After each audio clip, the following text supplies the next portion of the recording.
Deputy commissioner کی ہدایت پر urea کھاد کی غیر قانونی نقل و حرکت اور ذخیرہ اندوزی پر کڑی نظر رکھی جا رہی ہے۔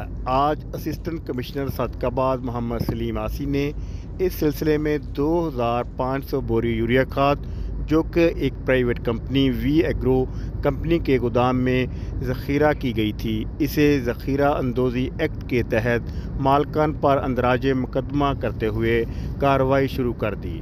دوسری طرف ڈپٹی کمشنر ہیمجر خان سید موسیٰ رضا نے میاں والی قریشیاں اور راجن پور کلاں کھاد سیل سینٹر کا دورہ کیا۔